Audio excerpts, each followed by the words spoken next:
오늘 과학철학 스터디 그룹 8번째 시간이네요. 지난주에 이어서 그 과학의 능력, 우리가 거기에 대해서 이제 살펴보고 있는데요. 계속해서 지금까지 내용 이제 살펴보면서 이제 한 것처럼 과학이라는 것은 그 자연세계의 그 작동 메커니즘을 탐구하는 이론적 학문이고, 과학 철학은 그러한 과학 활동의 세 가지 특징, 경험성, 객관성, 합리성에 대한 철학적 성찰이다. 이제 그렇게 짧게 정의를 내릴 수 있겠죠. 과학의 능력을 이제 과학이라는 것이 특별히 이제 과학 이론이죠. 그러니까 이 과학 이론이 그 이론이 주장하는 것을 얼마나 이제 참되다고 할 만하냐, 이제 그런 것이 이제 과학의 능력, 컴피던스라는 이제 말인데, 실제로 과학 이론은 명백하게 이게 참이다라고 증명될 수도 없고, 또 반대로 이게 또 과학 이론은 다 거짓되다 이렇게 또 증명될 수가 없죠. 이제 그렇기 때문에 여기에 이제 크게 두 가지 뭐 사상이랄까 캠프랄까 이게 등장을 하는 거죠. 그러니까 과학 이론이 사실을 그대로 반영하는 쪽이다. 이쪽으로 이제 가려고 이쪽으로 이제 주장하는 입장이 있고, 그거 이제 뭐 실제론이고, 아니다. 과학 이론은 실제를 그렇게 반영하는 것이 아니다. 이쪽이 반실제론이겠죠. 지난주에는 이제 반실제론부터 저희가 살펴봤습니다. 그래서 반실제론은 이 존재론적 반실제론이라는 게 있는데, 이것은 우리가 경험하는 소위 거시 세계, 그러니까 육안으로 확인되는 이런 거시 세계가 실제의 근본적 차원이다, 이렇게 보는 거죠. 그러니까 이제 이런 입장으로 생각하면은 뭐 눈에 보이지 않는 어떤 실제 속에 뭐 어떤 감추어진 구조가 있다든지 그런 대상이 있다든지 그런 거는 있지 않다, 이런 걸 거부하는 거죠. 우리가 육안으로 확인할 수 있는 것만 실제 근본적 차원이니까.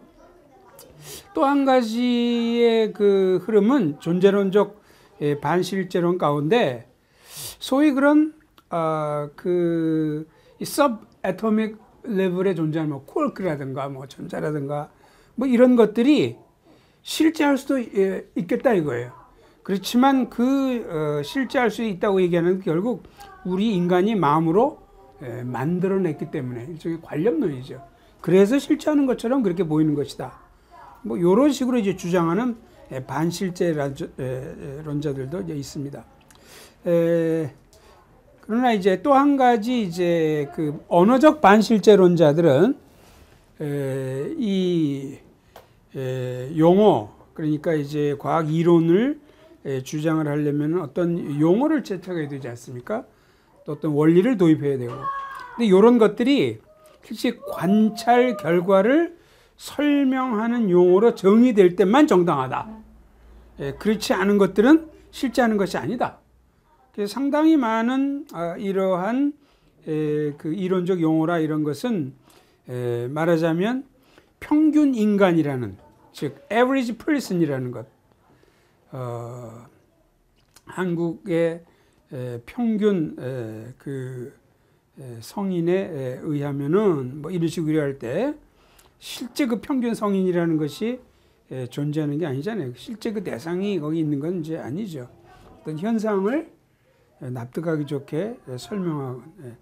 세 번째, 인식론적 반실제로는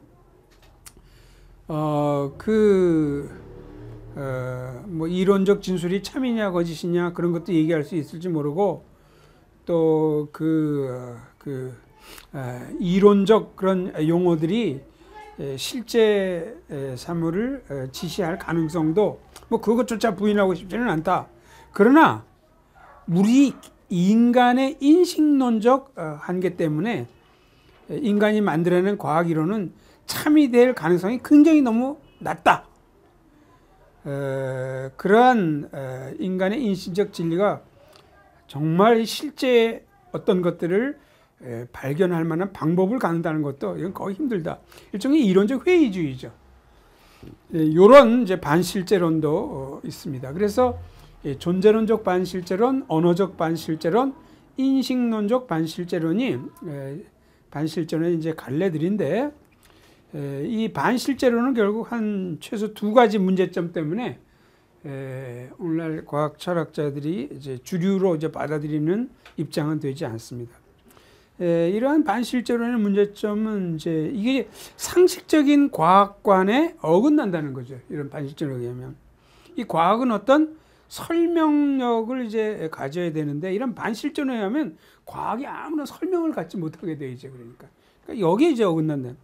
또 한 가지는 과학의 예측 능력이라는 게 있는데, 물론 이제 안 맞은 것도 있지만 맞는 경우도 상당히 많거든요. 그럼 반실제론에 의하면 이 맞는 것들을 우연으로 돌려야 돼요. 이걸 우연이라고 그렇게 얘기하기 참 힘들거든요. 이런 두 가지 문제점 때문에 반실제론은 그 과학 철학의 그 주류 그런 캠프를 이제 구성하지는 못했습니다. 그래서 이제 오늘 저희는 이제 또 한 갈래인 실제론을 살펴봐요. 실제론은 한 네 가지 항목을 이제 포함하는데요. 이 과학 이론인 것이 객관적 실제에 대한 참되고 정확한 진술이다. 또 이론적 용어라는 것은 그 용어에 해당하는 실제 대상을 지시하는 것이다. 우리는 이론이 참되다는 거, 이런 거 알 수 있고, 거기 어떤 지시 대상과 과정들이 리얼하다, 팩츄얼하다, 이것을 알 수 있다. 또 그러한 과학적 기술과 지식이 바로 과학의 목적이다.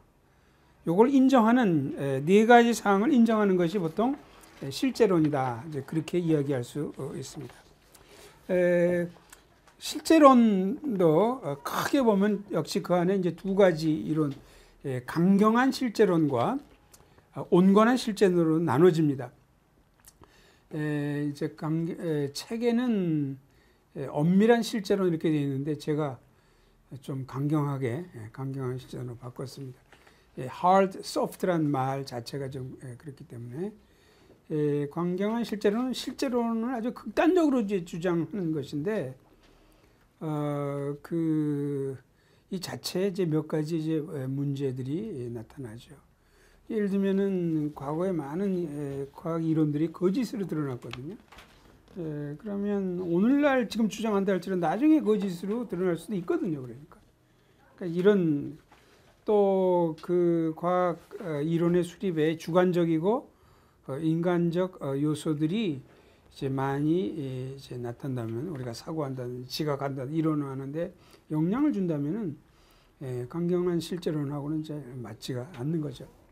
또 이제 자료와 이론 사이에 한편으로는 under determination 문제가 있고, 또 한편으로는 동일한 데이터를 놓고서도 여러 이론이 가능할 때 여기 이제 많은 문제가 생기는데, 강경한 실제론이니까 설명이 되질 않죠.